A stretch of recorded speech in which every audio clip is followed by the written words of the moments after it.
जो पहली मोहब्बत होती है ना, वो हमेशा स्कूल में ही शुरू होती है, जब हम जवानी की पहली सीढ़ी चढ़ रहे होते हैं। उस वक्त कोई एक इंसान आपको इतना पसंद आ जाता है कि उसको आप अपनी पूरी दुनिया समझ लेते हैं। फिर चाहे उसको इस बात की भले कोई खबर ना हो कि आप उसको कितना प्यार करने लगे हो। मेरे साथ भी कुछ ऐसा ही हुआ। साल था 2008 और मैं था 9th क्लास में। साल का सेशन स्टार्ट हुए 2 महीने बीत चुका था। गर्मी की छुट्टी खत्म होने के बाद स्कूल का पहला दिन था और मैं हमेशा की तरह लेट हो गया।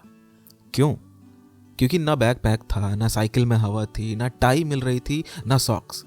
किसी तरह जल्दी जल्दी सब ढूंढ कर पहना, तभी पीछे से पापा की आवाज़ सुनाई दी। अरे गधे, जब पता है आज स्कूल खुलने वाला है तो पहले से तैयारी नहीं कर सकता था? मुझे सुनाई तो दे गई थी उनकी बातें, लेकिन मैंने जानबूझकर उनकी बातों को अनसुना करके साइकिल उठाई और स्कूल को भाग निकला। लेकिन स्कूल मुझे कभी पसंद नहीं था। मुझे तो क्रिकेट खेलना, फिल्म देखना, वीडियो गेम खेलना, ये सब पसंद था। इसीलिए कभी भी मेरा होमवर्क भी पूरा नहीं रहता था, जिसके डर से मैं अक्सर छुट्टी मार लेता था। लेकिन मुझे क्या पता था कि आज मुझे स्कूल में कोई ऐसा मिलने वाला है जिसकी वजह से मुझे घर से ज़्यादा स्कूल अच्छा लगने लगेगा, और इतना अच्छा लगने लगेगा कि घर जाकर मैं अगले दिन स्कूल जाने का इंतज़ार करूंगा। तो बड़ी स्पीड से साइकिल चलाते हुए मैं स्कूल के गेट पर जैसे ही पहुंचा, देखा कि गेट कीपर ने गेट बंद कर दिया था। मैं करीब 15 मिनट लेट था। मैं ना बड़ा इंट्रोवर्ट और शाय किस्म का इंसान था। मुझे बातें बनानी नहीं आती थी, तो गेट कीपर से गेट कैसे खुलवाता।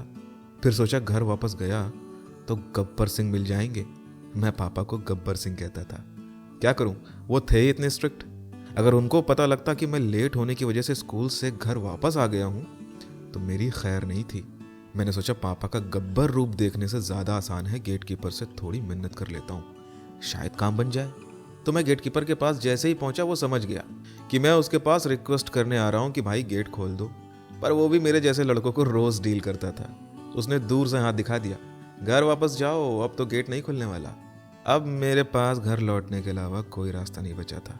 मुझे लगा आज तो घर जाकर पक्का गब्बर सिंह से मार पड़ने वाली है। मैं वापस जाने ही वाला था, तभी मेरे मैथ्स वाले सर दिख गए। वो गेट के पास से गुजर रहे थे। पता नहीं क्यों हम लड़कों की मैथ्स वाले सर से बड़ी अच्छी दोस्ती होती है, और फिर मैं तो उनसे ट्यूशन भी पढ़ता था, तो थोड़ा सा फायदा तो उठा ही सकता था। मैंने उनको जोर से आवाज़ लगाई, सर। सर ने पहले आंख दिखाई कि लेट क्यों आया, फिर गेट कीपर को इशारा किया कि गेट खोल दे। तब जाके जान में जान आई। फटाफट अपनी साइकिल को साइकिल स्टैंड में लगाया और क्लासरूम के डोर पर पहुंचा। मैंने देखा कि हमारी क्लास टीचर किसी न्यू स्टूडेंट को पूरी क्लास को इंट्रोड्यूस कर रही थी। मैं क्लासरूम के डोर पर खड़ा हो गया, पर हिम्मत नहीं हो रही थी कि अंदर कैसे जाऊं। तभी उन्होंने मुझे देख लिया और बोली, वेरी गुड जतिन, आपसे यही एक्सपेक्टेशन थी। बैग यहाँ रखो और ब्लैक बोर्ड के पास हाथ ऊपर करके खड़े हो जाओ। मैं चुपचाप डर के मारे हाथ ऊपर करके खड़ा हो गया। फिर मैम बोली, class meet our new admission Isha. उस दिन पहली बार मैंने ईशा को देखा था। उसका चेहरा बहुत इनोसेंट सा था। मैं उसको देखता ही रह गया। यूं तो स्कूल में बहुत सी लड़कियां थीं, पर मुझे वही क्यों अच्छी लगी मैं समझ नहीं पाया। जब तक मैम उसे सबसे इंट्रोड्यूस कराती रही तब तक मैं उसे देखता ही रहा। हालांकि मुझे इस बात का इल्म नहीं था कि मैं क्यों उसे लगातार देखे जा रहा हूँ। शॉर्ट हेयर, हाथ में watch, neat and clean dress, देखकर ही लग रहा था कि कोई पक्का टॉपर टाइप लड़की है। और ऐसी लड़की के सामने मेरा फर्स्ट इंप्रेशन ऐसा था जो एक लड़का अपनी क्रश के सामने कभी नहीं चाहेगा। बिना प्रेस की हुई शर्ट, गंदे शूज, जल्दबाजी में बांधी हुई टाई और पूरी क्लास के सामने हाथ ऊपर करके खड़ा हुआ मैं पूरा जोकर लग रहा था। पर मैंने कभी सपने में भी नहीं सोचा था कि ईशा जैसी लड़की मुझे इतना प्यार करने लगेगी कि मेरे लिए जान देने को तैयार हो जाएगी। कैसे, वो आगे पता चलेगा। तो फाइनली ईशा ने मुझे भी देखा, लेकिन किसी अच्छी चीज के लिए नहीं, मेरे हुलिये की वजह से। खैर 40 मिनट के बाद क्लास ओवर हुई और मेरी पनिशमेंट भी। मैं तो बैक बेंचर था, तो क्लास की सबसे पीछे वाली सीट पर बैठ गया, जहां मेरा एक लौता फ्रेंड अमित बैठता था। अमित मेरा बेस्ट फ्रेंड था। वो क्लास के टॉपर्स में से एक था, इसलिए मेरा भी बहुत फायदा हो जाता था। मैं सीट पर बैठकर भी ईशा को ही देख रहा था। अमित ने मुझे देखा कि मैं ईशा को देख रहा हूँ, तो मुझे बताने लगा कि उसके पापा का यहाँ ट्रांसफर हुआ है, पुलिस में है वो। 10 दिन पहले ही शहर में आई है। पिछले स्कूल में टॉप किया था। ऐसे ही क्या कम कंपटीशन था कि एक और आ गई, कहीं मुझसे आगे निकल गई तो? मैंने बोला, तो क्या हुआ अगर आगे निकल भी गई तो? अच्छी लड़की है। अमित बोला, अच्छा बेटा, बिना जाने तुझे पता चल गया कि वो अच्छी है? मैंने बोला नहीं यार, मतलब देखना, देखने में कितनी सीधी सादी लग रही है। अमित ने मुझे गुस्से और शक की निगाह से देखा। मैंने अमित से पूछा क्या हुआ, ऐसे क्यों देख रहा है? अमित बोला देख रहा हूँ तुझे लोगों की काफी अच्छी समझ है। मैंने बात को काटने के लिए बोल दिया ये बता हॉलीडे होमवर्क किया कि नहीं? अमित बोला हाँ कर लिया, तूने तो नहीं किया होगा। मैंने बोला कहाँ यार, तेरे नोटबुक से ही तो देख के करूंगा। अमित से बात कर ही रहा था कि मेरे लेफ्ट साइड से एक लड़की की आवाज आई, एक्सक्यूज मी। मैंने पलट के देखा, ये तो ईशा थी, पर मेरे पास इसका क्या काम था? ईशा को अपने पास खड़ा देखकर मैं फ्रीज हो गया कि अचानक से ये मेरे पास क्यों आ गई। मैंने उसकी आंखें देखी तो पता चला कि वो मुझे नहीं, मेरे साथ बैठे दोस्त अमित को बुला रही थी। वो बोली हाय, आई एम ईशा। अमित भी बोला हाय।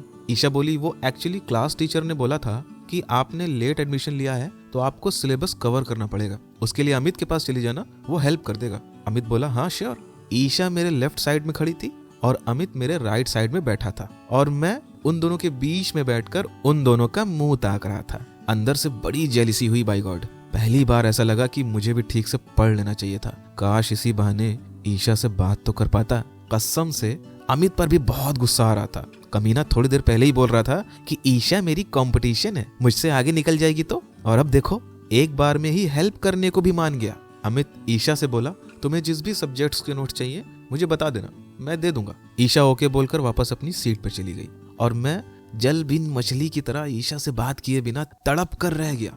किसी बहाने से ईशा से बात स्टार्ट करनी पड़ेगी, पर करूं कैसे? उसने तो मेरी तरफ एक बार देखा तक नहीं। कुछ दिनों तक ऐसा ही चलता रहा। ईशा अमित से नोट्स लेती, इसी बहाने वो लोग आपस में बातें करते और मैं बस उन दोनों को देखता रहता।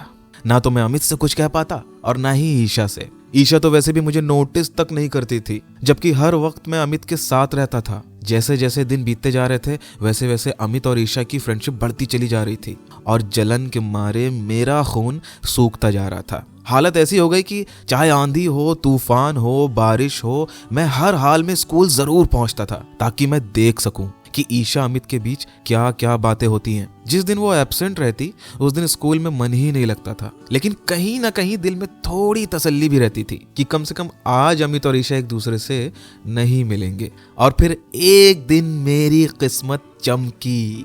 हुआ यूं कि उस दिन अमित स्कूल नहीं आया था, लेकिन मैं आया था। ईशा आगे वाली रो में बैठती थी और मैं अमित के साथ लास्ट रो में। ईशा शायद देख नहीं पाई होगी कि आज अमित नहीं आया है। फर्स्ट पीरियड ओवर होने के बाद ही वो अमित से बात करने पीछे आई। उसने देखा कि अमित नहीं है तो उसने मुझसे पूछा अमित कहाँ है? 6 महीने में पहली बार ऐसा हुआ था कि ईशा ने मुझसे बात की। मेरा तो घबराहट के मारे मुंह खोला का खोला रह गया, जैसे कंप्यूटर हैंग हो जाता है।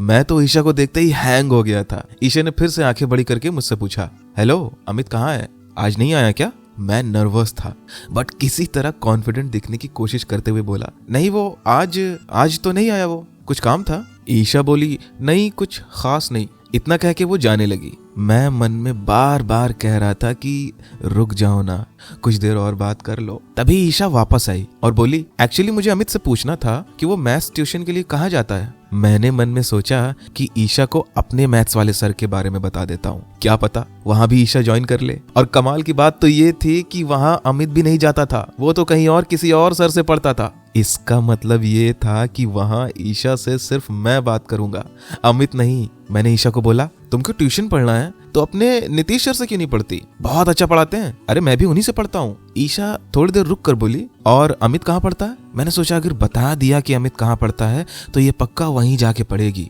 और पता नहीं मेरे मुंह से कैसे निकल गया, वो तो मैथ्स ट्यूशन लेता ही नहीं, ओनली सेल्फ स्टडी। वो बहुत तेज है ना मैथ्स में, इसीलिए। ये मैंने क्या कर दिया, लाइफ में पहली बार ईशा से बात हुई और मैंने झूठ बोल दिया, वो भी ऐसा झूठ जो 2 दिन में पकड़ा जाएगा।